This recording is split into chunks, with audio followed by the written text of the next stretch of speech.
Ladies and gentlemen, this is the main event of the evening.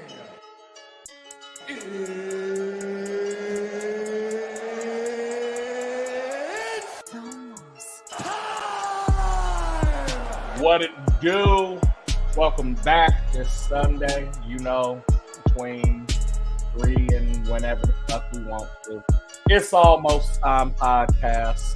I'm your ref, Cornbread. I need to change my nickname, I know. But we'll do that in a minute.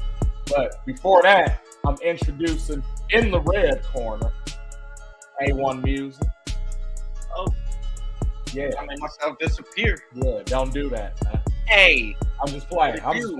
And in the blue corner, resident hater, keeper of Italian virginity, and the one that told Subway to start slicing their meat, Paul, man. What it do? What up? Hey. You know what I'm saying? Man, what Subway finally say after they passed that? What's that? Y'all know? He don't remember, man. See? Because he just can't hate one. He's like Lay's potato chips. You know what I'm saying? So, news, I don't know if you guys knew this, but we got flagged again on Facebook last week. We got restricted from posting for 24 hours. I don't know what for. Hell yeah. So, my guess is because, like, I made a thumbnail, and that's actually still up. It can still be seen, so it wasn't that. I think it's one of our sound bites. One of my favorite sound bites. The parlay. I think but that's less than like a second. I was gonna say, there's no way. Yeah, I don't think so. Maybe it was the thumbnail, but like this thumbnail wasn't like the main thumbnail for the card or anything like that. And they didn't tell you what it was. It's like less than a sample. Dude, well, and then I also get a notice that in certain countries it's muted where music rights aren't allowed, and I'm like, bitch, I have the rights to this music. Like, this is my music. Yeah, right. Maybe it is. I don't know. That's weird. Like, it's just and if Facebook continues to be on some dumb shit, we've got 3 other platforms that we can go from. So I ain't too worried about it. Oh, that's just on Facebook? Yeah. Oh, see, I feel like YouTube's a lot more stricter with that because we got flagged on YouTube, but not Facebook for making commentate because we were actually showing the movie, though. Okay, you know yeah. I mean? See, that would be why. Yeah, which is understandable, and like we didn't that is know. Crazy. If YouTube is more strict, it's crazy then because we ain't had no issues with YouTube so far. YouTube's just like, yep, keep doing what you're doing. See, I'm starting to not fuck with Facebook because that's how my whole page got down. Dude, no, you're still 86th. Yeah. Like, I don't get it. They've been muting like old gaming videos of mine from like 2 years ago. Every day I'll get a notification. Your audio has been muted just for like the music that I was playing while I was playing the game. Man. And I had a little boy last night, Paul, and I can't fucking remember his name. Fuck CD Baby. Huh? I said fuck CD Baby. Fuck. I want a Daniel or he got a yes, James. That's what James from Good Vibes, yes. Yeah. He got a little daughter. Hold on though. Yeah, they came to the show last night. How you gonna say Daniel though? And he's like, oh, James, like because he knew who I was talking about. because I fucking responded to James's Snapchat story last night, and I saw you on stage. I was like, bro, I love Cornbread, and he was chill as hell. I was like, fuck yeah. Yeah. Oh yeah. Hey, and his daughter was getting down, fam. Like, yeah, she's cool as hell, bro. She's always at the shows. Like, you know how just kids have too much energy and they just jump in the air. Like, she was there.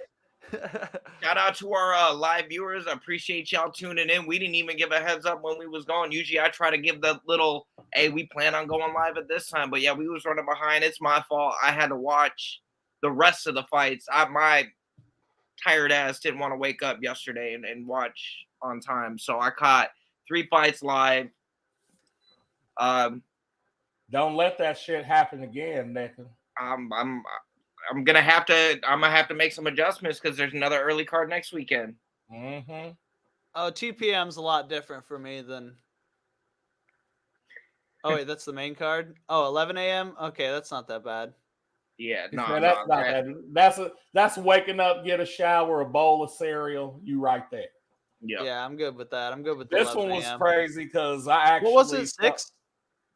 Huh? Was it 6 a.m.? This last No, one the was 4 prelims a.m. was 4 a.m. 4? Oh Yeah. my god! So that's what I was just getting ready to say. We seen that, me and my girl, and I was like, man, I really want to like get up and watch that. I was like, I can't decide if I want to stay up or just like get up and watch it. I'm glad I went to sleep though.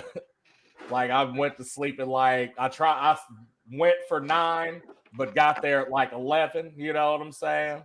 And then slept literally probably till 3:30. And then I was like, yep, I'm going to shower just so I can wake up. You know what I mean? And once I did that and made sure my flight accommodations was taken care of, flew out, nigga. It was gravy. You Oh feel? yeah.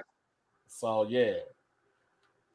Let's jump off into this bit. Yeah, I was gonna say you're gonna have to cover the first handful of early prelims because even trying to go back and watch them on ESPN Plus on demand, the earliest fight I could jump off was the Njokuani fight.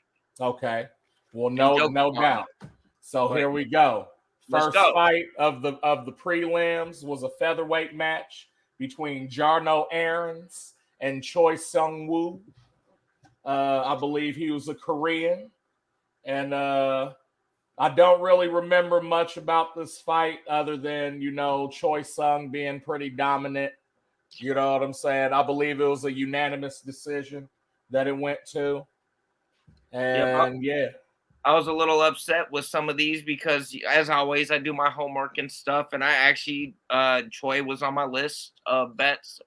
I probably want to put anything down just because I've been staying away from like the really early prelims or the people I know absolutely nothing about where it could be just up in the air. But so Choi got a standard decision anyways, unanimously.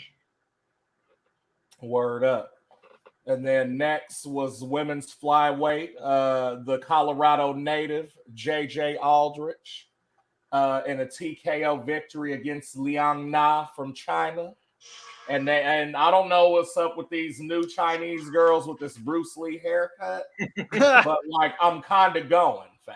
You're kind of going. Like, yeah, dog, because it's like the androgyny intrigues me a little bit, but it's like, nigga, that's kind of cute on your head shape. You know what I'm saying?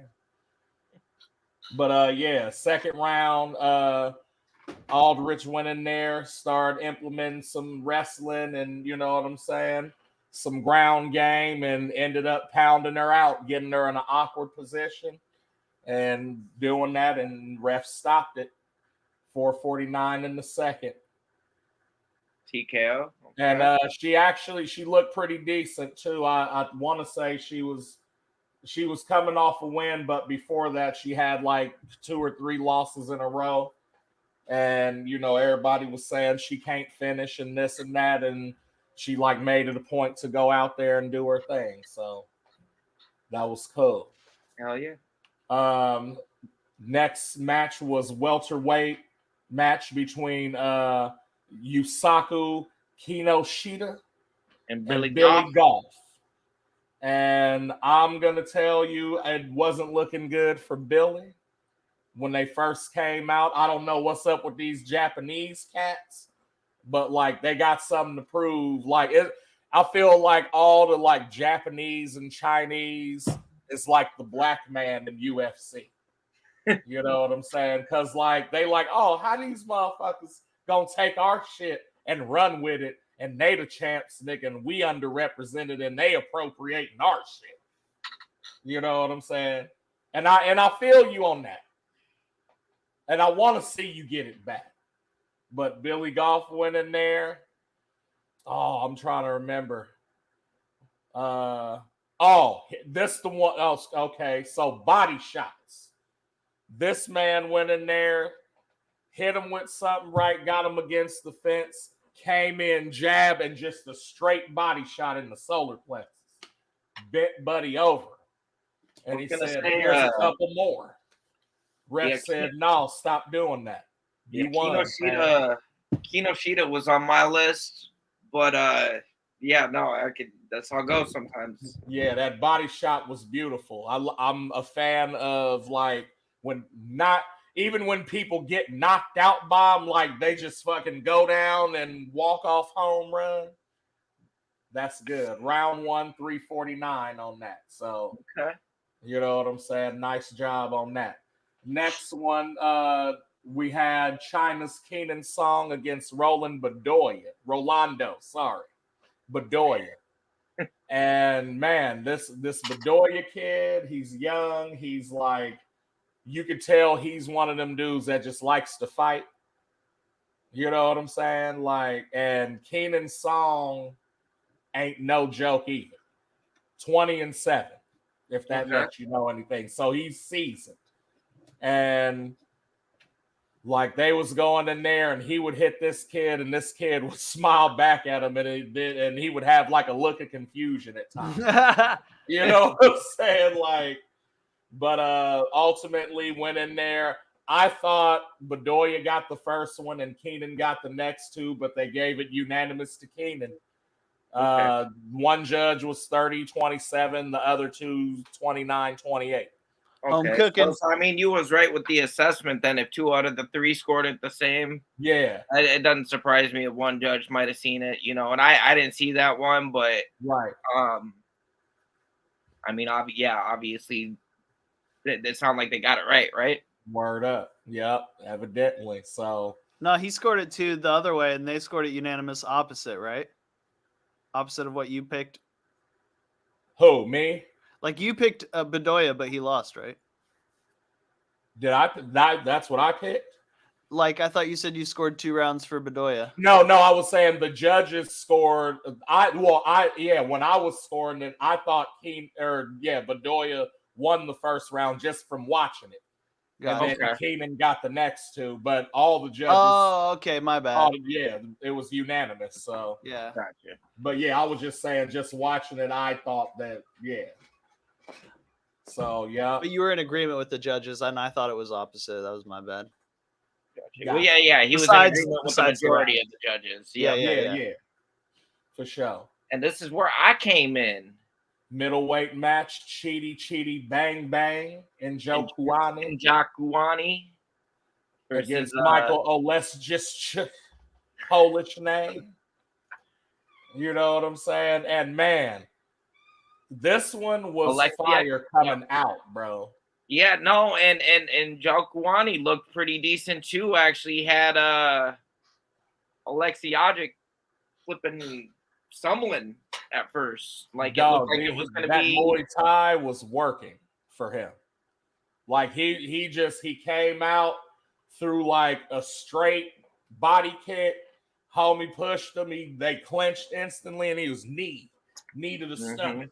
And I'm like, okay, this is what he does. You know what I'm saying? They were saying he was more of a brawler style over Njokuani, who was more points, more it's more technical striker, stylistic. Right. But it was like 1 or 2 mistakes that was capitalized on. They ended up going to the ground. And so this was, I want to say, I think was the first fight where I started saying, I said, hey, it used to be get them injured, swarm them with punches, or like get them down, ground and pound, it's over, right?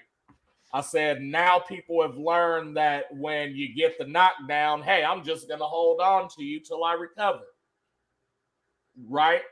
And so I say now, because it's in the rules, if you get knocked down, you got to get back up. So I say now, and in this fight, I was like, yo, because when he knocked down Oleg the first time, I said, let him stand back up.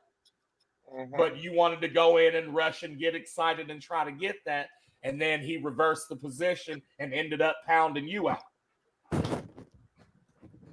and all in the first round. You know what I'm saying? Yeah. So if I'm going in and boom, I hit you with an uppercut, right? And you go down, get up. And the ref's going to make you stand up, because if you can't, it's going to be the same victory. It's going to be a TKO. Yeah. It's still going to be a TKO. Yep. So why am I now like, you know what I'm saying? And yes, that's still a finish. Boom, knock you down, get up. And let's say you get up, then I'm going to put the pressure on. Well, but then they ended up, and then they ended up going down. Njokuani got taken down, and this is coming up with about a minute left in the fight. Yep. And the ground and pound, like he faded fast. Like it was like after 2 or 3 hits, he was like, I don't want this. Yeah, no, he went into the fetal position and started to turn, and that's when the ref jumped in. So yeah, TKO win for Oleksiak at 4 minutes and 16 seconds. Word up. Of round number 1. Funny, because that's exactly what the next fight ended in. No, that's why I brought it up. That's why I brought up the time. Oh, okay. Against Toshiomi Kazama and Garrett no Armfield. relation to Jan Kazama. Wonder if that's ever happened. And Garrett Armfield. And your boy Toshiomi is him and another nigga on this card were the 2 finalists on the road to UFC earlier this year. Okay. You know what I'm saying? So, yeah. Armfield. So Toshiomi is like he seems like a really intense fighter. You know what I'm saying? Like, he goes in there, and then once he knows he has you hurt, he's swarming, right? Yep. So they're into it, you know, exchanging back and forth.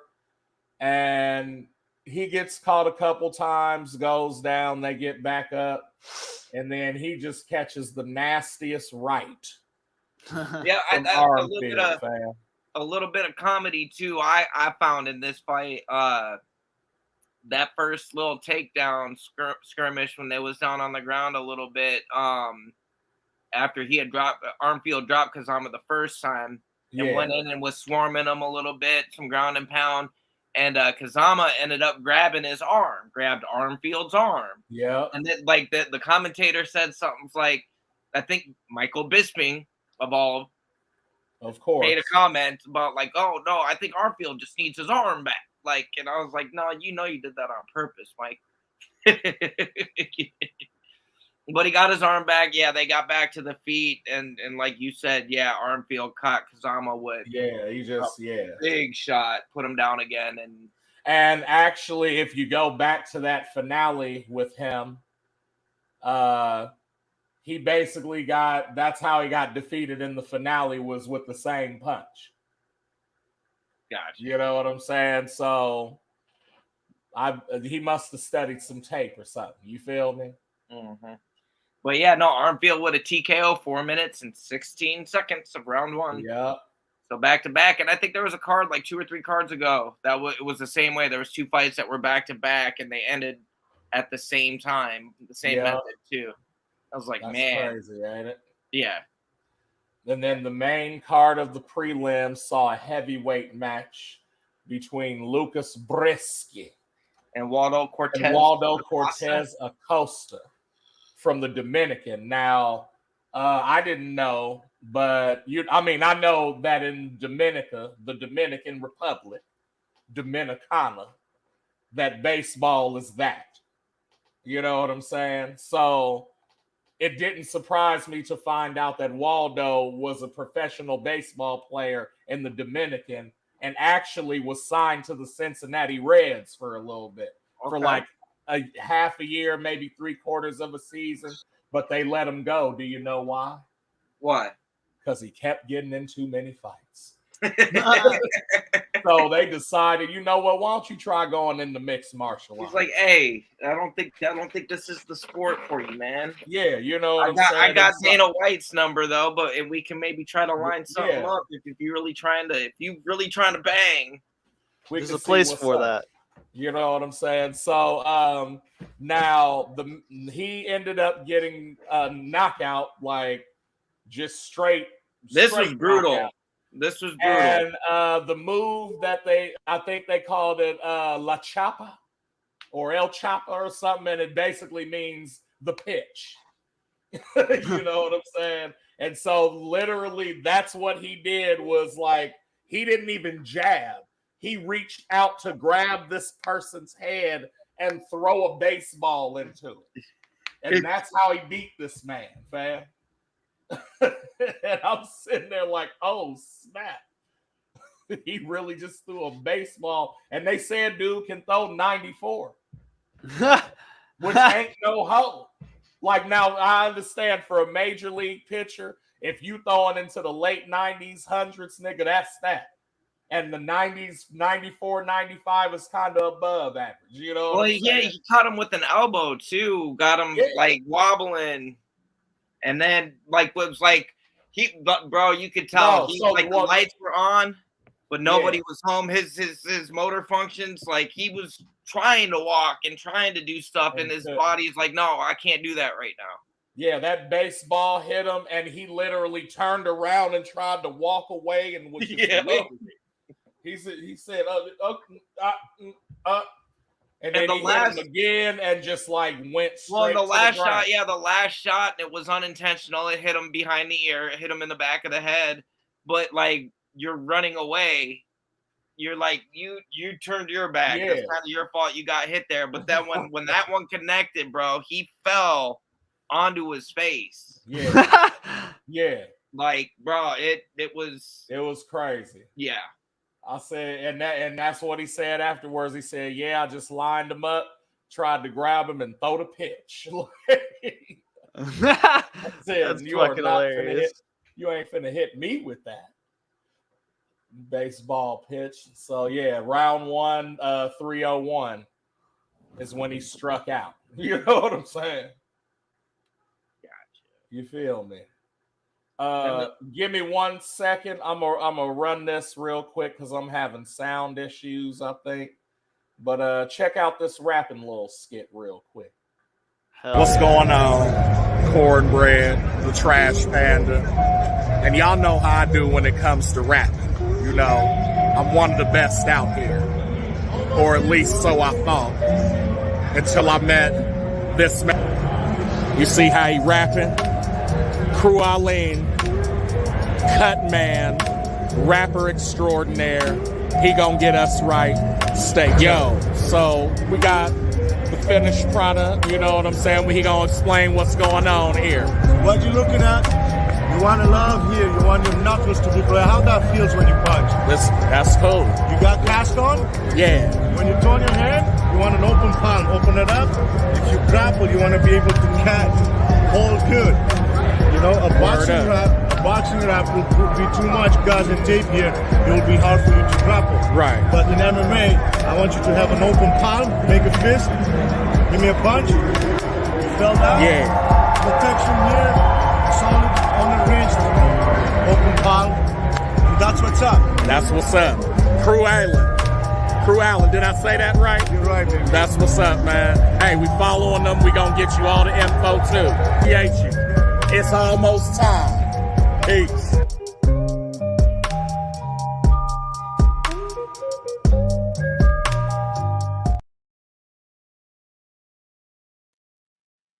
Man, yeah, that was a fun fucking time, man. That was that's really dope as hell. time. Yeah. My apologies too to the people who've been patiently waiting for these sneak peeks at some of this international fight week. I do have the footage. Been a little busy over here. For those of y'all that don't know, I'm moving this week. So getting settled in next weekend, and then hopefully I can jump on it and start getting this stuff edited. I mean, it's not a ton, but we got some dope shit that we did get that we'd like to share, kind of break down how it all went. It wasn't all fantastic either, but yeah, we're gonna show you what we got and maybe hit you with some newness as far as just some other stuff. I don't want to say too much because that way if people ain't expecting it, when we do hit them with it, they're just gonna it's gonna be that much better. So I think Cornbread's still still working through his technical issues. So we're gonna kind of talk. And actually, while we sitting here waiting, I said this in group chat, and I'm gonna just say it out loud because I'm sure that there's a lot of people in the MMA community that might feel the same way. But am I the only one who feels like Marab just is the definition of cuck energy? Yeah, CUCK. Like Yeah, just I don't know. I don't know. bro, no. So it's like this dude has sat on the sideline for basically 2 years at this point. He fought in March. He fucking whooped the shit out of Pieter. And like I thought that was gonna be a way closer fight than it was, but Marab just came out, and it wasn't all just wrestling. He took him down and stuff, but he was fucking him up. But anybody who knows anything that follows the sport knows that Aljo and Marab aren't fighting each other. He's been patiently waiting. The whole lead up to this O'Malley fight, Aljo saying, win or lose, I'm moving up. I've done what I've needed to do here in this division, and I'm moving up. You know, you run what happens on last Saturday night, and new. And Aljo's got to change her heart. Obviously, he doesn't want to move up to 145 to challenge Volk. He's still open to 145, but he's obviously not getting Volk right away because, again, if O'Malley did that to him, what the fuck is Volk gonna do? He asked for a rematch too. I don't know if he will get it ultimately. I don't know if he's gonna get it right away. He probably should, as much as lackluster as his like title reign has been, as non-entertaining as a lot of people feel that Aljo is. He's put in some work. He's a champion beater too. He's beat some really tough guys. Statistically, he's the bantamweight goat. Yeah, no, which is fucking crazy. Because and really it was only off of 3 defenses. Right, yeah. I mean, so there are that just shows to the craziness of 135, in my opinion. Yep, and I still have Cruz in my book as the 135 GOAT, the best to do it so far. Save. And again, I mean, we're gonna have to play the guessing game because nobody knows. But like, if Cruz never had to have dealt with like even half of the injuries that he's dealt with, like this would be a different conversation. But anyways, Aljo, after this change of heart of wanting to move up and wanting to challenge or rematch for the 135 strap, Marab's on record saying, yeah, I'll sit and I'll wait. I'm going to let him do it. You know, if he wants to go back and get this title again, I'm going to sit. And even if that means, you know, he said he's not going to fight in the meantime either. He's going to wait for his title shot, which I think is dumb as fuck. I feel like fighters that if you do that, especially when nothing's guaranteed to you at this point anyways, that's dumb. But yeah, he's on record saying he's willing to wait and give Aljo a chance. And it's not like Marab's super young either. This dude's mid-30s, basically in his prime right now. And the way I look at it, if the roles were reversed and Marab had that strap, I guarantee you Aljo would have put that friendship aside and fought for that title. He would have challenged him for that strap. Yeah, the way I see it is like, if you guys are really friends, then, you know, like, I don't know, it wouldn't matter. You would fight anyway. You know what I'm saying? Yeah. You'd want to find out who the best challenger is, and win or lose, that belt's going to be staying in your camp. Opportunity. Yeah, no, it's a really good. It's. I thought it was a bad move on their part not to fight each other, but one of them probably knows something that the rest of us don't, because with them training as much as they do together, I guarantee you, out of the two of them, they know who the tougher guy is. Yeah. And maybe they didn't fight, or Aljo talked him into not fighting because Aljo knew, like, this dude's the better fighter. Yeah, maybe it's Marab. And it could be the other way around. You know, I don't know. Maybe Marab knows he can't win. The way he's talking, it's cuck energy. Oh, I'll sit and watch him fight. I'll sit and watch from the corner. I see what you mean, yeah. It's like So Yeah, I yeah, don't no, like this that's my thing. 2 cents on that. Anyways, also I figured we should mention that I'm fucking fumbling her first name. Bueno Silva. What's her first name? Oh, girl that popped On this dirty. card? No, no. The girl that just popped dirty with USADA. Oh yeah, yeah. I can't think of her name, but I know who you're talking Hold up, about. I'm gonna pull it up because it was just she fought home last. I just can't fucking think of her goddamn first name right now. There's so many fighters. She beat Grasso, right? Or no, Shevchenko, right? No, she's beaten Grasso before. I think She just got a big win though, right? Or she something. beat Home. Holm. Okay, Holly Holm. Okay. Yeah, hold up. It's Myra Bueno Silva. She has pissed dirty, or yeah, came back hot with USADA for PEDs. She is claiming as of right now that it is due to her ADHD medication, which again, I'm not a fucking scientist. I'm not a USADA specialist. She could be telling the truth. It's what it could be. I'm waiting to see how it plays out. But Juliana Pena is already talking. Oh, yep, you're never gonna get another main event again. Now you're gonna be fighting on fight night cards for the rest of your career and shit. And the thing is, I guess Myra and Juliana have had beef. All I hear when I hear that shit is that Juliana wants to fight her, and that's a call out. That's not well. I think that Juliana might be scared to fight her, and that she's trying to do anything she can to make sure that, like, it sounds like she's hoping. Well, she's getting the fight with her behavior. That's how you get a fight. So, good luck with that. She's getting the opposite. Yep. And like I said, I want to see how this plays out. I want to see if it is founded that this was from an ADD medication, then maybe a reduced suspension. There's been fighters that this shit's happened to before with medications that were cleared, but then still come up looking a different way under USADA tests because of, I don't even know why they look the way they look, but yeah, they've had some issues like this or about like this in the past. So I guess we'll see how it plays out. But yeah, figured I'd mention that. Well, Mr. Breddington is still working on them technical difficulties on that end. I don't know why that was so hard to say.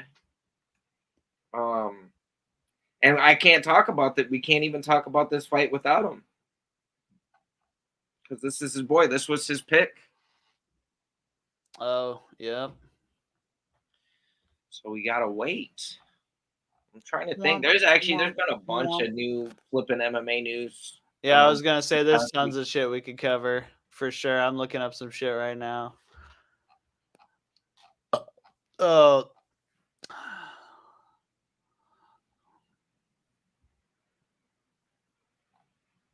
What do you think should be next for Max Holloway? For Holloway? Well, can we even talk that yet? Because we haven't talked main event. You're right. Fuck. What have we talked? What should be next for or not Holloway, but O'Malley? Like, what should be next for him? Yeah. Let's go ponder. I like, honestly, I would love to see Merab and O'Malley. I think it could be boring though, for as much as Merab likes to wrestle and just tries to keep that pressure on. But at the same time,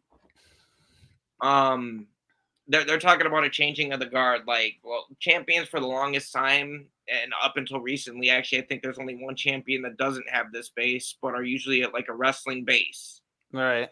Like wrestling, and then you build everything else off of that. But you want strikers are coming back, baby.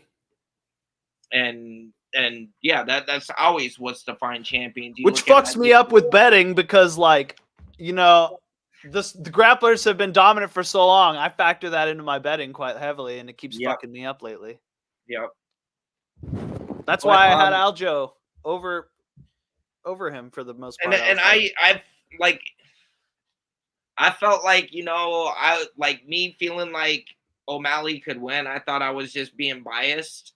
Like, because I knew he O'Malley. could win, but Well, and I just, again, it was the unknowns with O'Malley. Not going to say that he hasn't been tested, but he fought Petr Yan, which a lot of people thought he lost that fight.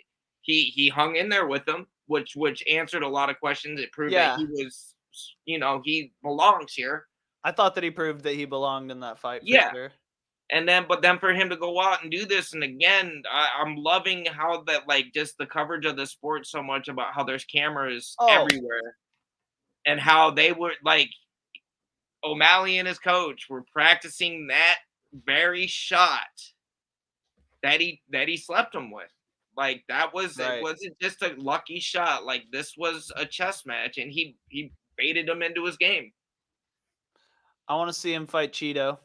Cheeto. Well, yeah, that I feel like that's gonna be the fight to make. I feel like that's the fight to make. Isn't Cheeto coming off a win? Yeah, he won. He beat fucking Pedro Munoz on the same card. And I really, what they need to do to figure out who fights the winner of O'Malley and Cheeto, they should run Cejudo and Merab. That's who should be fighting. That would be a good fight. I'd like that fight.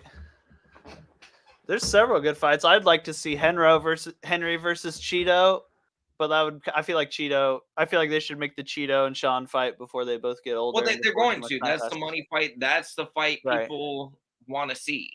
Like that again, and because there's a little bit of controversy around like the way it went down. Well, the way it ended, and the fact that after it, that O'Malley has never accepted that he lost that fight. He's mentally undefeated. Like no, for real. Every time Bruce Buffer starts to announce that one, you see him go like this. He goes.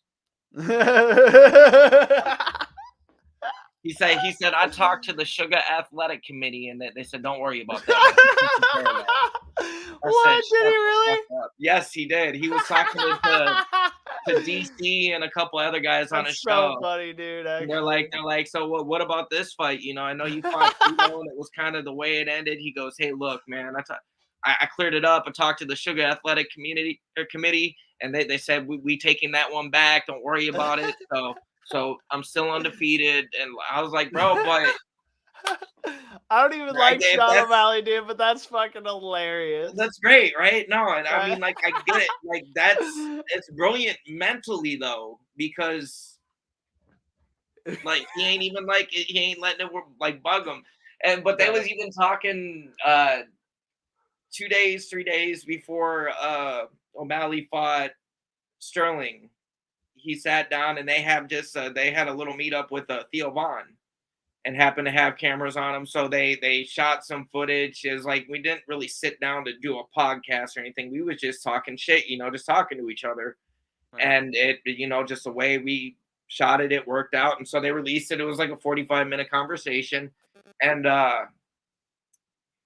they were talking about, it's the lead up to the fight, and he's prepping and he's just thinking about what he's got to do and what he could do, and that whole thing, like even that week he had a good mindset about it. Like he went in thinking, worst thing that's gonna happen is I'm gonna fucking lose this fight, like I'm supposed to, or like everybody's saying I'm going to. Right. So I've already accepted that. Let's fucking it could be better than that. So he went in with a better mindset, and then Theo goes, but yeah, even if you do lose, you're just gonna fucking say you didn't. And O'Malley kind of shrugs. He goes, yeah, you're probably right. That's funny. But no, I like his mentality, because I think mentally for him anyways, it's a good trait, because he's not letting like the fumbles or like the where he fell short get under his skin or define him. He's on to the next one, and he gonna keep doing him. He's officially in the pound for pound rankings now too. Oh shit! I think he's like number 9 pound for pound in the world, or number 8. Oh maybe. Wow! He's hold up. Let me double check that, so I'm not just. He's above Max Holloway. I don't agree with that.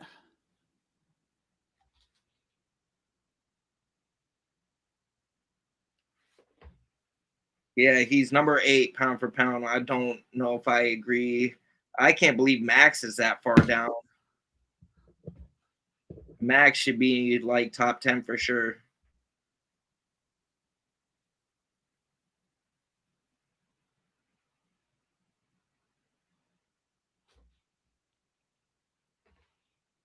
And how is O'Malley ranked above Jamal Hill? And Jamal's Gaethje, not champion anymore. damn. And I get it. Don't get me wrong. I mean, Sean's got them hands, but yeah, I feel like it just is popularity. I'm sure. Yep. Well, and really, it's like the whole ranking system was even just there to cause controversy, and they don't need right. Rankings at the end of the day don't mean shit. How many times have we seen somebody non-ranked fight a ranked fighter, and they still put the fight together because of the draw or the name of the non? Conor McGregor gets title shots whenever he wants. It don't matter what rank he is. Right. We still, I think, working on Cornbread's technical difficulties. Yeah, let's see.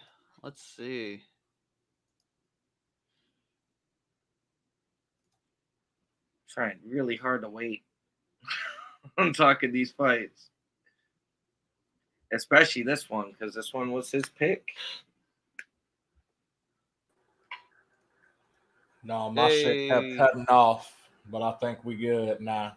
We good? Yeah. All right. Welcome back. Word up. Welcome back. Welcome back. Welcome back. I don't think it's gonna cut off now. Bet. Well, you want to lead off talking about the first fight on the official card. On the official. And this was your your man pick? and my man Luigi Jr. Taffa against Parker Porter. And the reason I say he's Luigi is because Justin is definitely Mario, Nick. This was part of your parlay boys. Word up. Parlay boys. It was. And honestly, I'm going to tell you, I thought Junior was Justin. You know what I'm saying? Because I'm like, and then I looked at the next card and seen Justin's actually on the next card. And I'm like, oh, okay, that's cool. You know what I'm saying? I fuck with it. Nice Australian brothers. And then they train with their other brother. You know, long-haired ones like Wario. Yeah, and he looked like E Honda from the movie Street Fighter. You feel me? And so I'm over here watching it. Junior Taffa with basically the walk off, like he hit Buddy once, stumbled him, hit him behind the ear, and like there was a bounce juggle. He started a bounce juggle. You know what I'm saying? And yeah, dog, they got to talking to him, and then he went to his corner, and I seen that they was the Mario Brothers fan, and I cried. I was like, nigga, it's more than two of them. Just Mario and Luigi.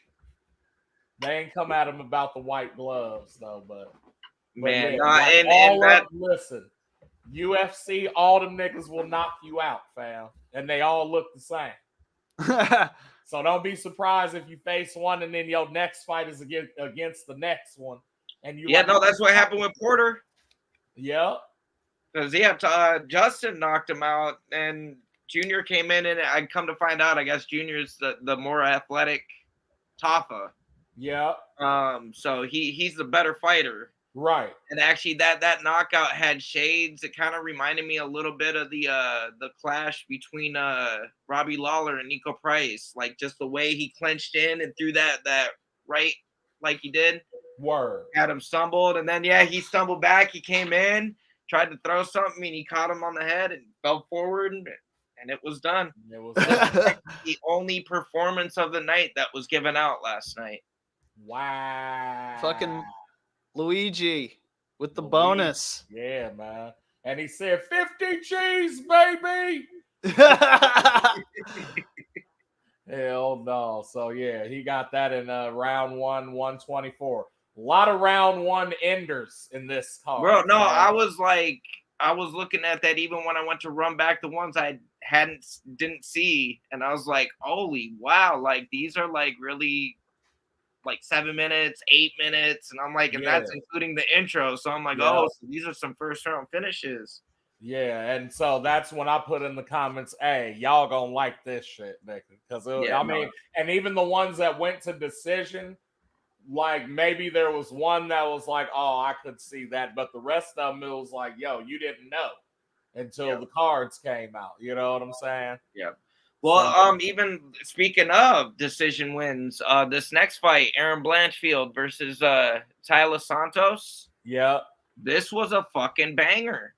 Blanchfield has one of the nicest fight IQs I've seen in the women's division of someone who's not and this was her 6th win in a row. So like that goes to show you like and for how young she is and like Yeah. how she's came in and established herself in this division, it's been fucking awesome to watch. 12-1, 24 Yeah. years old, never Yeah. been finished. Yeah, and look, she's still learning.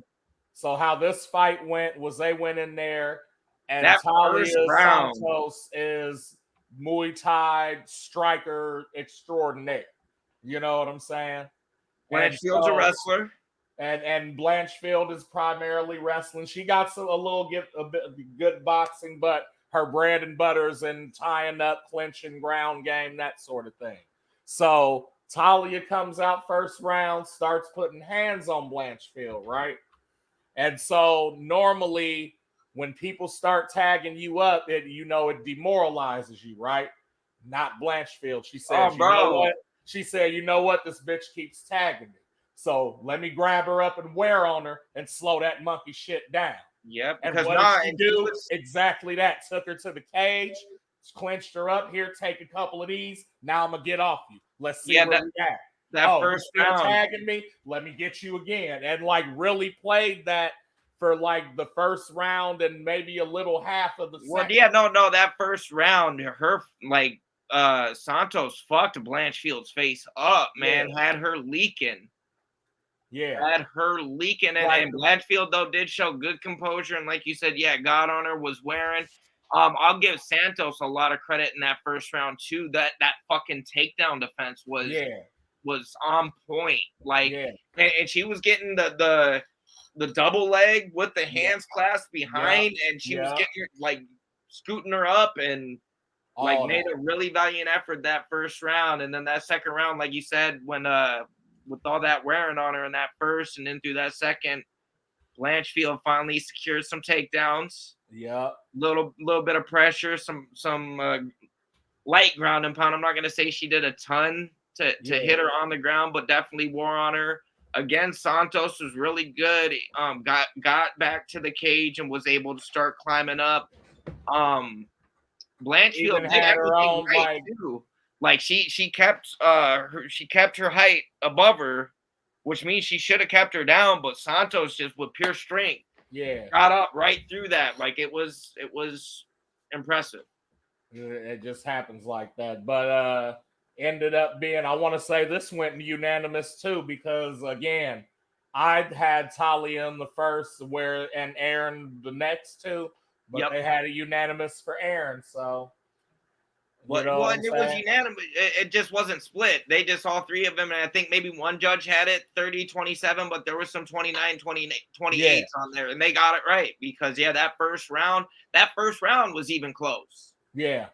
But that second and that third round, there's no doubt in my mind, anyways, that those were Blanchfield's. Word up. And so what I'm saying is, her next shot is probably gonna be a title shot. You know what I'm saying? If not a number one contender shot.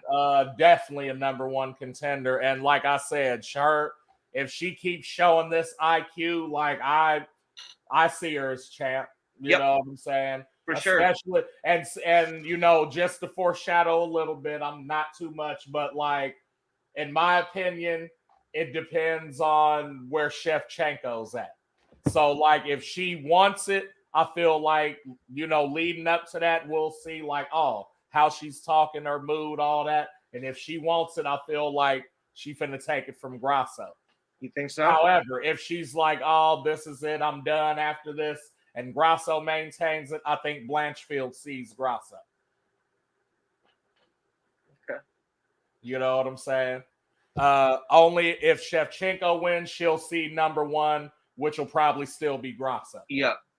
So that's what Oh, so you that's really what think it's gonna break down to who wins out of Shevchenko and Grasso is gonna Right. dictate who Blanchfield gets next. Yeah, what or no, So- more so so- whether she gets a title shot or just the number one. So do you think if Shevchenko loses, do you think she's gonna call it a day? I think so. Only because she was dominant for a long time, and you know what I'm saying? The only reason I say no is because of how she got defeated. Like, it not that it was like a fluke or a one trick thing, but like she got caught with some real shit. But I think that's what's gonna motivate her to be like, all right, I'm gonna come back and take this shit because I'm not gonna be that sloppy. You know what I'm saying? Or like at least, be put in that position to be caught like that again. And we got some live comments here. I was like, where did these come from? But yeah, all just in the last few minutes.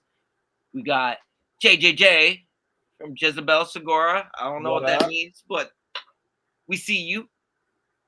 Looks like we got one of your boys, Paul. Yes, Cornbread sir. Paul showed me your music. GG.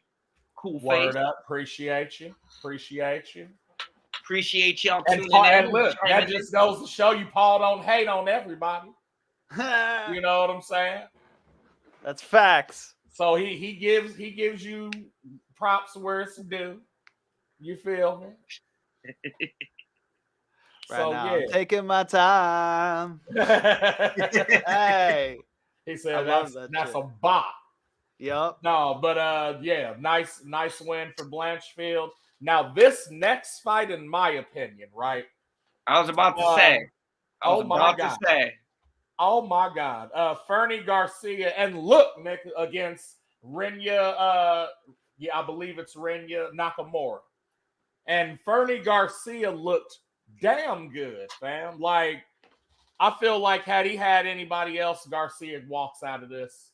And you know what I'm saying? He Because fought through a lot of tough shit rose. because Nakamura's wrestling is on another level. Now, Nakamura, remember I mentioned earlier the road to UFC. Nakamura is actually the winner of that. So he was the one who fought Kazama in the final and hit him with the right. And then even like fights before and then one after that, he's been like knocking people out, right? So even going into this fight and the way he got into it, showing his wrestling, people was like, oh, this is crazy because we didn't even know he was like that on the ground because he's just been knocking people out. Oh, hey. I did miss the Blanchfield Santos was actually mine.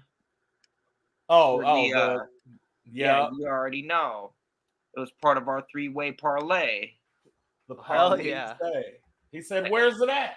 Yeah, no, I was like, I'm over in comments, and then I hit that. And I was like, oh, that's banners, but where's okay, here we go. Parlay boys. And I had Blanchfield, and I got a little cocky on this one. I said my sub, not realizing how crazy strong and durable Santos was. Man. So went to a decision, and I fucked us. It's all good, but you got the pick though. I did get the pick, and I'll take that. Okay. That's really the most important part, I feel like. But yeah, word up. Now back to this nigga Nakamura. So the first thing is his name is the Hybrid, fam. Okay. Now in mixed martial arts, you know what a hybrid is, right? You take two things and you splice them together like indica and sativa. I was gonna say that's all like, I know was hybrid. Like gasoline engines and electric engines. That's a hybrid engine. You know what I'm saying? Like, so when you say that and it comes to a professional fighter, I'm thinking, okay, he's got a mix of a lot of shit. And this fight just let me know that one, it's in the bantamweight category, which we know is a stacked division, and O'Malley's the champ of. While y'all talking shit, okay? Two, this motherfucker knows this is the beginning, and after he won, he said, "Yeah, I know I didn't do what I was supposed to, and like I got a lot to show and a lot of work. So give me about 2 years, and like you'll see me up there." I said, "Shit." with the shit this motherfucker was doing to Fernie Garcia, dog, I'm talking about Fernie was in there and didn't look like he knew what to do because this motherfucker was attacking everything. He said, I'm going to make you think I'm going to go for this Kimura, but I really want this Americana. No, well, I'm going to make you think I'm going to go for this rear naked choke, but I really want this ankle lock. Like, the way he went north-south and got the crucifix at the same time, I was like, man, this dude's on it. Yeah. This next level wrestling, regular jiu-jitsu. Like, I don't know, but I've never seen somebody like that. You know what I'm saying? And dude is what, only like early 20s, like 22 or something. You know what I'm saying? Undefeated, all 8-0 now. Yeah, all finishes. Yep. Like, this man, the hybrid is a problem, bro. Well, one decision now, because Garcia, for as much as he was getting fucked up, he fought through it and he didn't get finished. He made it to the decision and lost there. And I mean that it was. But, I mean, and he lost super unanimous. Like, it wasn't even a question. You really didn't need the judges' cards to even go in there. The ref could have just been like, "Hey, Nakamura, here you go, take your dub." Yeah, and like I said, what I like about this dude is not only the skill, but he knows, like, that's not even where I was trying. Like, that's not even a 20th of what I was trying to touch. Mm-hmm. You know what I'm saying? So I'm scared when he gets to where he wants to be, because motherfuckers not gonna like him. No, I'm looking forward to watching it, man. Yeah, no, he's definitely on the radar. Like, bro, what I'm saying is, with the shit he was doing, it's like he's like a step behind Volkanovski cardio. You know what I'm saying? Already. Yep. I said, man, I like him a lot. Next match was a featherweight between Giga Chikadze. I always get that wrong. And Alex Caceres. This boy, Caceres, is actually out of O'Malley's camp. Yep.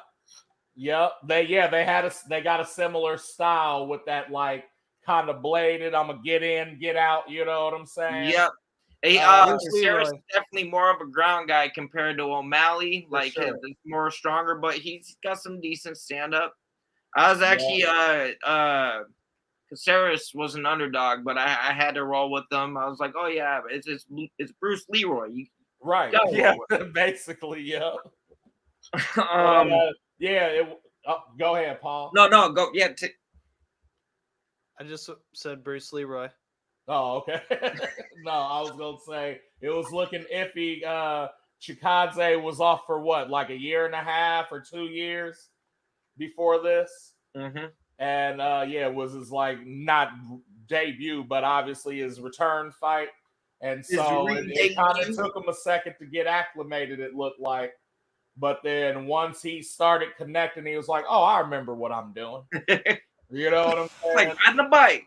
Yeah. And so, you know, the fight's over. They call him for, I believe he was unanimous as well. Yep.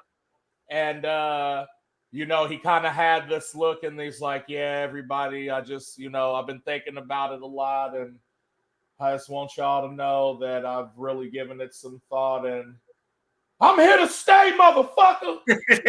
Like, you know, and he just went off and everybody's like, fuck yeah. Like, he was like, yeah, I guess he felt good in there. He's doing his thing again. Hell yeah. And I was like, he got all y'all.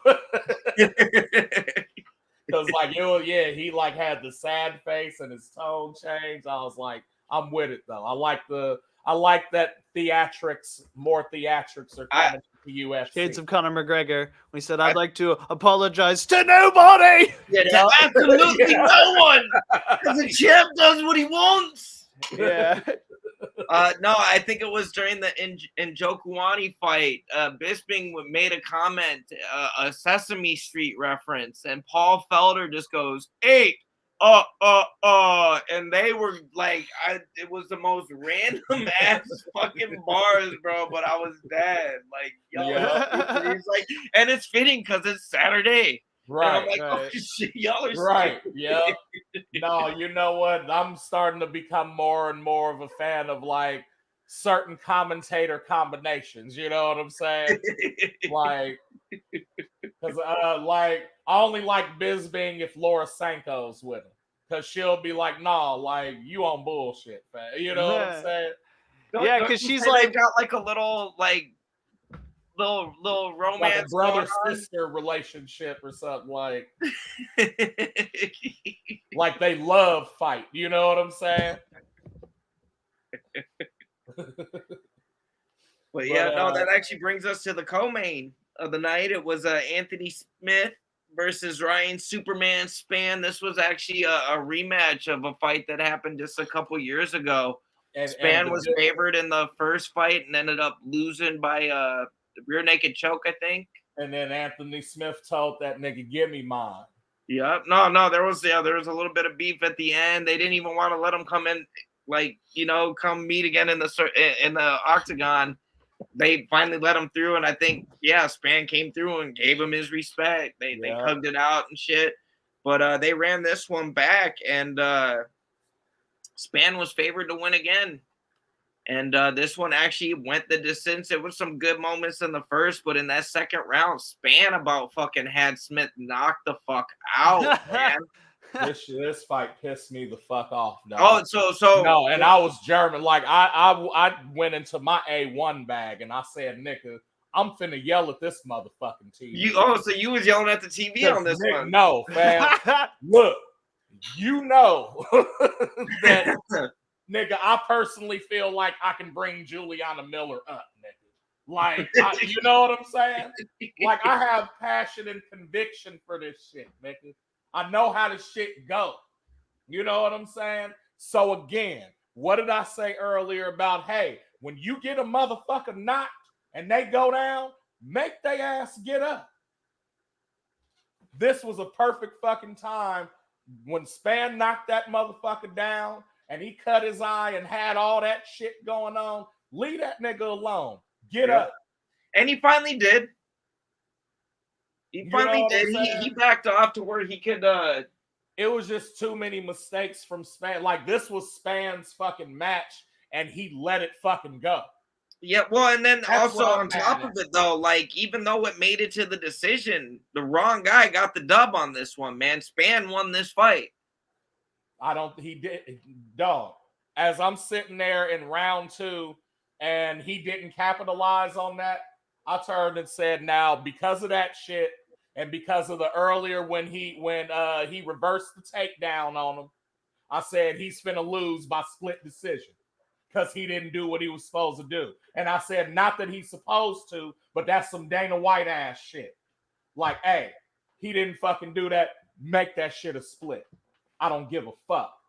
Man. I said I would have did the same thing if I was the president of UFC. Motherfucker, I'm sitting here watch you. You had this nigga. He nigga did. On the edge.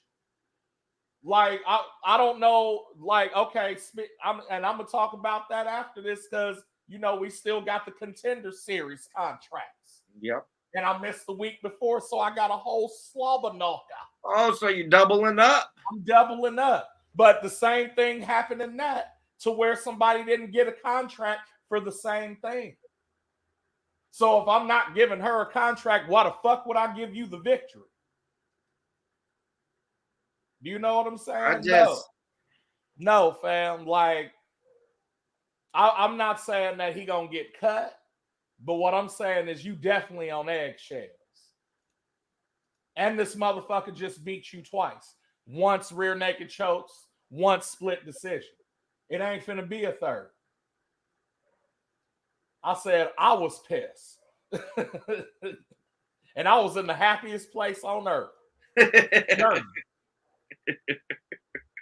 Shit. Stop doing that. That's what I'm saying. Like, and I get that's the mentality is like when you knock somebody or like make them wobble or hurt them, you want to pressure them, but you want to pressure them smart.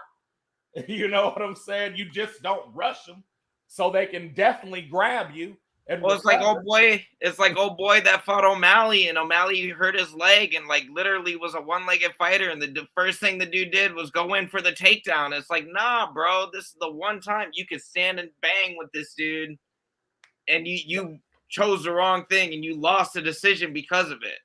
I said sometimes it's too much respect for your fellow fighter. I get it. You know what I'm saying? At the same time, nigga, if I keep landing this right to your solar plexus, and each time I do, you squint, guess what I'm gonna keep hitting?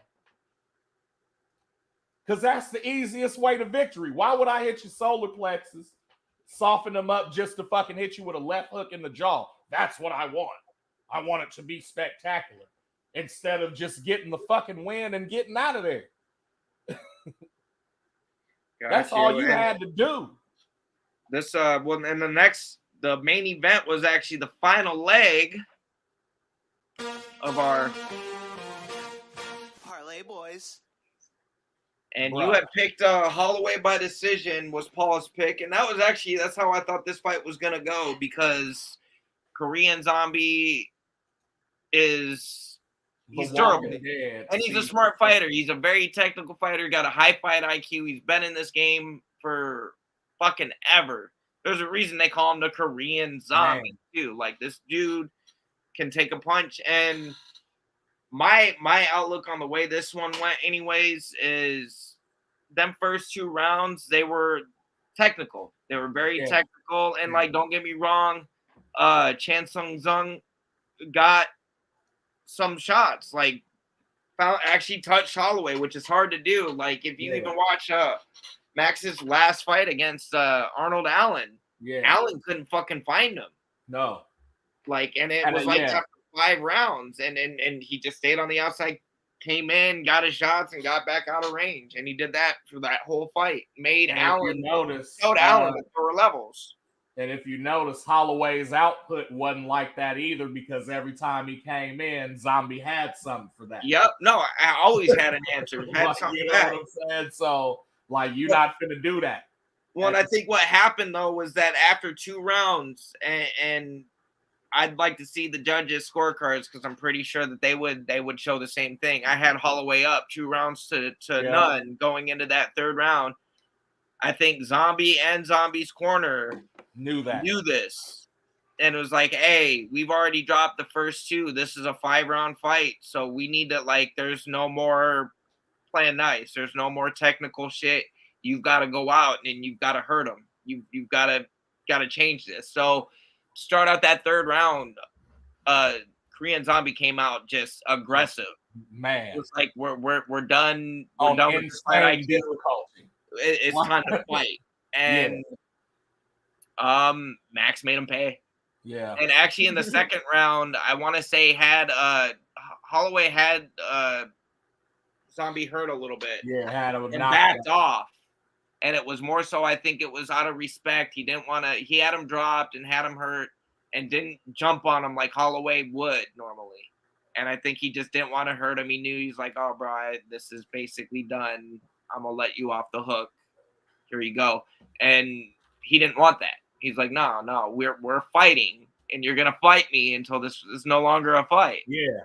And so like, he had his hands like that too. Like, come on, like, you know what I'm saying? And was swinging and caught Max a couple times in that 3rd round before Max returned and fucking slapped him. And not even, and like, hit the off button on the Zombie, fam. Like, what you can't do to this dude. No. And he did it. Like, Volk got a TKO. This was a straight up KO. Yeah. Like, he was out. They stopped Volk from fucking this nigga up anymore. Yeah. Because he wouldn't go down. And Max just, nope, they got into it. And I don't think Holloway, or I don't think the Zombie was fighting Volk the way he was coming at Max in that 3rd round. No. But Max made him pay, slept him. And if I feel good for Max, I feel bad for Zombie. Because this was his final fight. He called it. He took his gloves off, left him in the octagon, and said he was done. A lot of Koreans in the house. You know what I'm saying? Yeah. Well, and really what it came down to, and I think Volk took his soul the prior fight. And Korean Zombie had a realization there that he was probably never going to be the champion. As long as Volkanovski's champion, he's not going to be champion. So, in Sung's eyes, he was like, give me the next hardest challenge. Give me the guy under that. And if I can beat him, maybe I can still do this. Mm-hmm. When he couldn't beat the second best guy, he really realized like, oh, it's just not in the cards. I'm not going to be a UFC champion. So I'm done. Time to go to PFL. Nah, he's not even doing that. He's done. Nah, I feel that. And I thank you for everything, Chan Sung Sung. Word up. Oh yeah, And then it was almost bittersweet for Max too, because like one, he won, two, the Hawaii shit's going on, you know what I'm saying? And like they're trying to raise awareness, and like that's his home and people, so you know what I'm saying, you get that too. At the same time, like the zombie retired, man. What we gonna do? You know? And Max, even in his post-fight speech, he's like, "Hey, I'm not calling for any fights. Like, I'm just here to be undeniable. I'm gonna fight whoever they put in front of me. I'm not gonna ask for any fights, but I'm gonna do what I've continued to do, and maybe I'll make a run for it. And if not, at the least, I'm gonna have fun and make some money." Right. And I fucking love this. I feel bad for Max though, because for as good as he is, he doesn't got that provoke. And if you go back and you watch that trilogy, that second fight, I still to this day think Max won that second one. But the changes and just the way Volk adapted after that second fight and changed and just made the right adjustments. Right. And that third fight wasn't even close. Yeah. And so again, I'm not gonna say, never say never that we couldn't see a Volk and Holloway number 4, but it would take a lot for them to run that one back. I think ultimately what's going to happen, I think Volkanovski is going to defend against Topuria, and he's going to just straight up go to 55. Mm-hmm. There's nothing left for him to do in this division if he beats Ilya. That's my take on it anyways. So how is he not fighter of the year? Because ESPN has a chubby for John Jones. That's the only way I can put it. And I fucking love John Jones, but Volkanovski was fighter of the year this year. You can't change my mind on that. Okay. And everybody knows it. Yep. But it is what it is. I think that's one of them things. It's a politic thing. That you're buddy with the right people at the right place, and you're gonna get awards for having one fight in 3 years. Right. And be fighter of the year somehow. But hey, congratulations, and that's the thing though, is Volk doesn't need that to be validated. He knows what the score is, and everybody knows what the score is. Yeah. And that's all that fucking matters. And I think that's Volkanovski is one of my favorite fighters. Not just because of what he's done, it's because of how active he is and how much he likes to challenge himself. He's never just like, oh, I'm the best, and that's just what it is. He's always looking to find that next hill, that next battle, that next impossible thing to conquer and be like, look, what now? He thinks he's the best, but he wants to keep making sure. Yeah. And again, love or hate, Adesanya, just his constant activeness of defending his title, and like does fucking Sean deserve a shot, or what's it fucking goddamn Strickland? Yeah, I don't know why. Yeah, that confused me. Like, does he deserve that shot? Probably not. But the fact that Izzy is still like, hey, I'm gonna make it happen, and I don't know what the fuck happened with Duplessis. Like, why? Like, I know he said he had some injuries. Like, but bro, why push so hard for a fight? Get it, and then be like, oh no, not now. Like, you kind of a bitch for that. Yeah.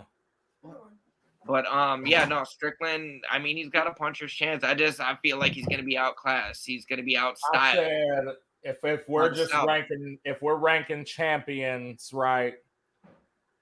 by like caliber and all that shit. Obviously, Jones has to go first because he ain't lost. That's a given. After that, my list is Volk, Izzy, Whaley, probably after Whaley, and by a long shot. Well, not by a long shot, probably a step and a half is Leon. Would you call Izzy the GOAT at 185? Was that No. was that Spider's That Yep, was it Spider's was. division. That's why I would say no. not right now, but he's getting close. That's also one of GSP's and divisions. I'm gonna say the opposite. I'm gonna say yes, he is officially the 185 GOAT over Anderson Silva. And the reason I will say this is because he's done something that Anderson didn't do. Anderson dropped his title and never got it back. Izzy dropped his title and got it back. Yeah. Had the same amount of defenses, and actually probably now after this next one is going to have the most defenses at middleweight.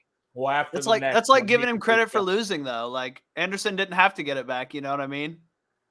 But he didn't. He didn't get it back. No, he didn't get it back, and he tried to get it back and broke his fucking leg in half. I guess, but like I don't know. Yeah. But Like, I'm not that's what I'm saying. By that time, he was already the GOAT, nigga. Yeah, Right. and the person ain't nobody beat him in that long. yeah, And it didn't take somebody that beat him from another motherfucking thing to come in and beat him, and then well, no, and he had, and the fact that of who he had to beat to get it back, the fact that he had to beat the boogeyman that had beat him three times over two different sports and went in and slapped him. Like, yeah, no, Izzy is the 185 GOAT in my opinion. After this next one, he can be. It's actually GSP.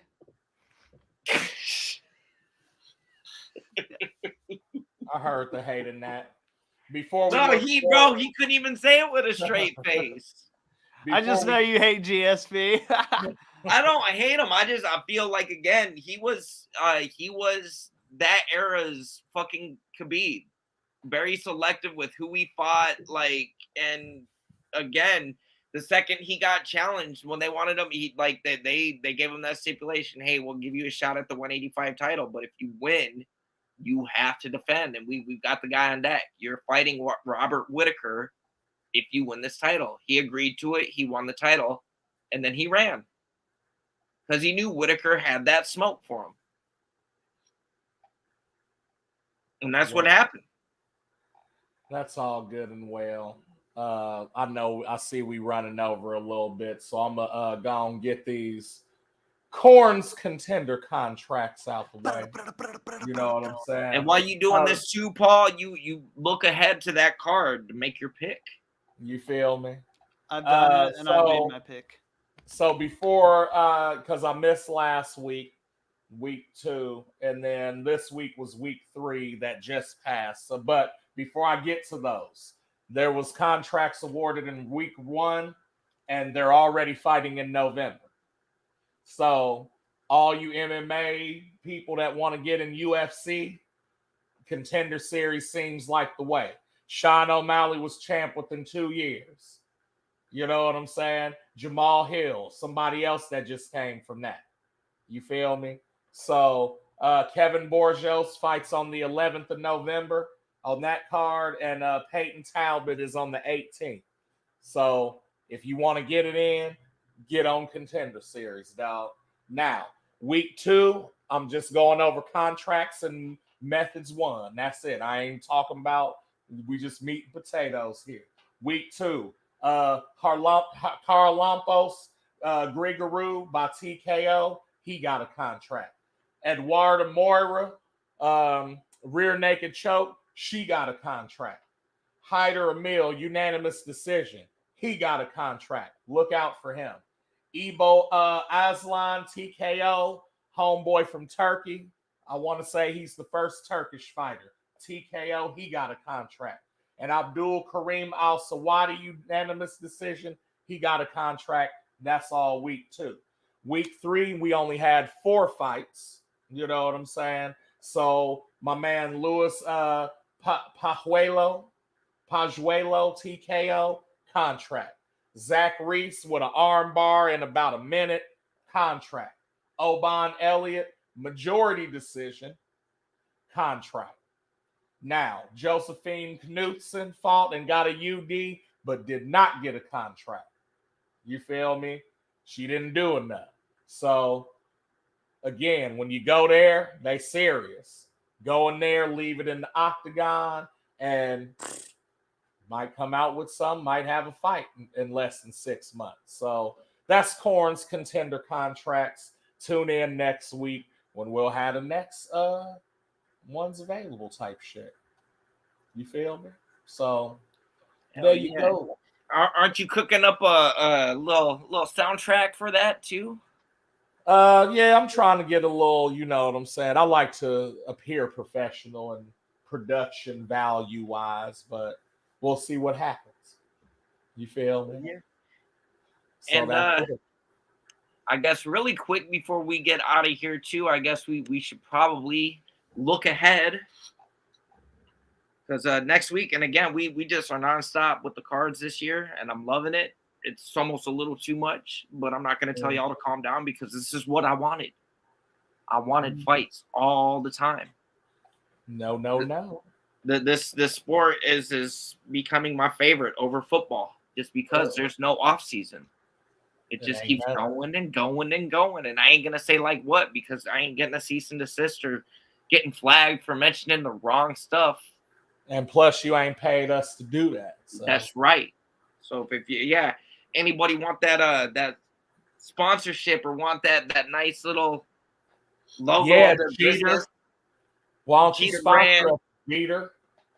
If Bedford Grow wants to holler at me or Lula's brand, You feel me? I'd be more than happy to push your stuff in the flavor of the week. Yeah.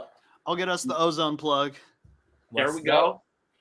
I'll just come holler. pick it up. You feel me? But yeah, no, next weekend they're gonna be out in Paris, France. Gay Perry. Hottie.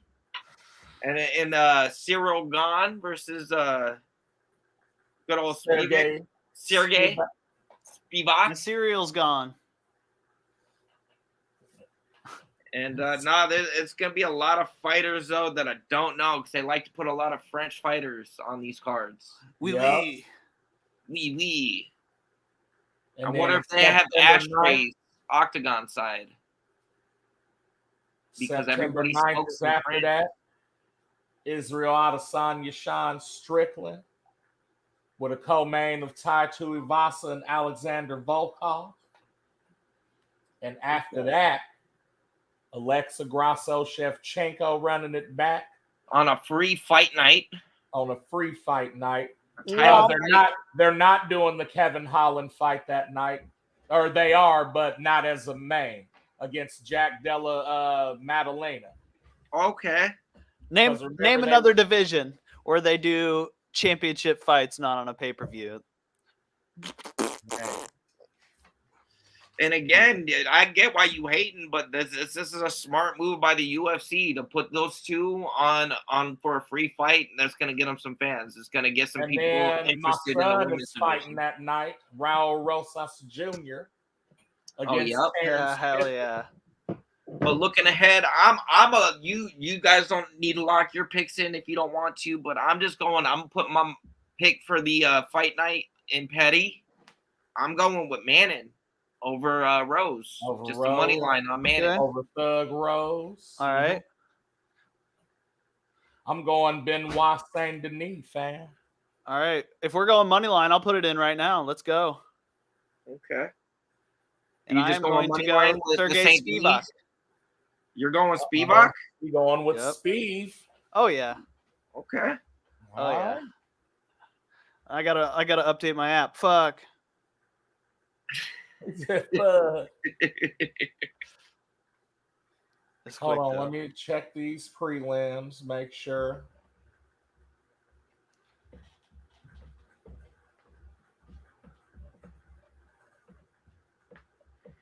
Oh yeah, that Strickland and Adesanya card too has got the running back, the Justin Taffa, Austin Lane. Yeah. because of the eye poke. Because of the eye poke, yeah. My man Jack Jenkins. Hey, that nigga the dog. He had me weak. He has one of the craziest leg kicks too. Bro, this is gonna be. You're gonna love this card, man. It is nothing but Australian fighters, and looks like a New Zealand boy opening. Oh shit! We got Nora Cornhole coming up too. Got what? Her name's Nora Cornhole. What's that on? She's on the next card. On the Adesanya? No, the one or Brasso. Spivac. Oh shit. Nora Cornhole. Yep, she's in the prelim. Third fight. Nora Cornhole versus fucking Jocelyn Edwards. Cornhole. Why you say it like cornhole though? Because it sounds like it, cornhole. Cornhole. Hell no. You crazy. That's crazy. All right, what were the picks again? Benoit Saint Denis. Basically the last three, Saint Denis, Manon, and Spivac. Okay, and then you Manon, okay. And Spivac. Ooh, Spivac's the underdog. Fuck, I botched it. Yeah. That's why I was like, bro, you picking number 7. I'm like, okay. And look, the only reason I say something is because Gane has only lost to champions, man. Yeah, I don't think Gane's that good. He hasn't been tested that hard, and kickboxing is a fake sport. I'll leave it at that. But French kickboxing is different than Cynthia Rothrock shit. Right. What are you fellas on for the rest of the evening? No plans. Think about ordering some food. I'm gonna be playing some video games. Watching Berserk. I just ordered some Funko Pops like a fucking nerd, so those will be coming in. Nice. I'm gonna hook all this shit back up and see if I can't get it popping. Word up. I also think next week I'm gonna try to up my available credit on my credit card so I can buy a PA system, and I'm gonna start whoring my soundman services out to shows over in Springfield. Hopefully, metal shows, rap shows, anybody who needs a PA. Oh yeah. We'll definitely help you get the word out for that. Yeah, no, I'm packing over here. Probably get some gaming in a little bit later because like the move, it's not I don't know. I could probably move over there tonight and start staying there if I wanted to, but it'll probably be midweek. I ordered a new computer desk for my new place that I'm moving to. Hopefully be a little bit more streamlined setup. Not only can I have my workstation for my remote job, but it's gonna basically be 2 sides to my desk where I can have this set up for pod, have a little station, hopefully get my LEDs, my nice nano leaf pad, LED light set up, and a fog machine, and just get the whole works going. By the time that we up and running, I'm gonna have special effects all over the place. It's gonna be great. Yeah. Did you guys see that clip of John Fury going apeshit at the press conference and flipping tables over? Oh my god. Let me fucking pull it up for you guys real quick. This shit is fucking legendary. He said, and flipping tables and shit. Oh, dude, it's so funny. Cornbread, The Walking Dead season 7. What? Yeah. That's what that nigga is, fam. The series finale. That was last night. He finally died. He finally died, fam. They severed the nerves between the second and third spinal column.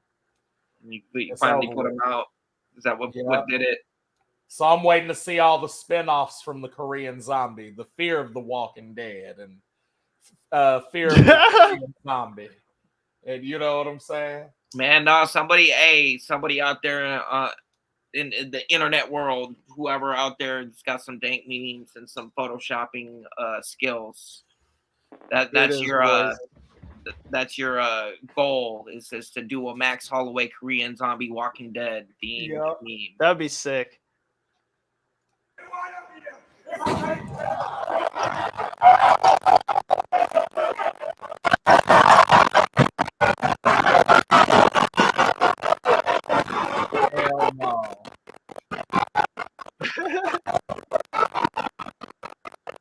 They went for the chair. Dylan Dennis Montgomery grabbing Brawl. his chair like a bitch. Montgomery Brawl. Hell no. Bro, That shit had me dead. I think what it is, people be trying too hard to recreate the McGregor Mayweather fucking Fiasco. yeah. Yeah.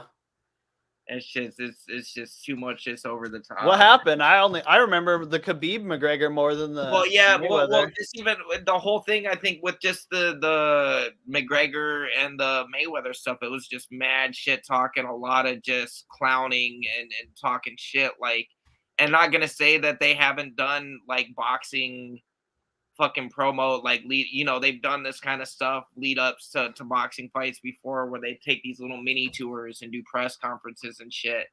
But it was like that, but on steroids. But yeah, no, the Khabib McGregor thing is a key example too. But that shit got a little out of hand on 2 occasions. I mean, McGregor throwing the fucking dolly through the shit, and then fucking after he fucking taps McGregor, like Khabib losing his cool and flying out and attacking Dylan Dennis. Dylan Dennis is like one of not even that good of a fighter, but is forever gonna be remembered because of that incident. Like, you can't bring up that incident without talking about how Dennis got fucking jumped. I'm not gonna lie, I didn't even know that was him. The eagle flew out that fucking cage at That's him, awesome. man. That makes it even better. Hell no. But yeah, on that note, I think we could let everybody go because we've given y'all an hour and a half tonight, which is actually this is one of the longer ones. We've had some episodes that have ran this long before, but it's been a minute. We kind of dialed it down to about an hour. We had some issues tonight, but it worked out. We got to bring up a couple things. Also, one last thing I'll ask you, Cornbread, since you weren't able to answer as I was bringing it up. Would you agree with me that Marab gives off cuck energy? Oh, yes. Okay. I thought so. I was Yeah. like, I know I'm not tripping, but That, yeah, I don't have nothing left to say about that. fair enough. Fair You enough. know what I'm saying? Well, no, y'all enjoy the rest of your evening. I'd like to thank again everybody who tuned in tonight. I see y'all out there. We saw y'all in the went comments. from 1 to 2. So Yes, but hey, just go like, subscribe, share it, cup the balls. Just help us out. Help us help you. Word up. But yeah, it's A1 here from It's Almost Time. I hope y'all enjoy the rest of your evening. Thanks for tuning in with us, and everybody enjoy their evening, man.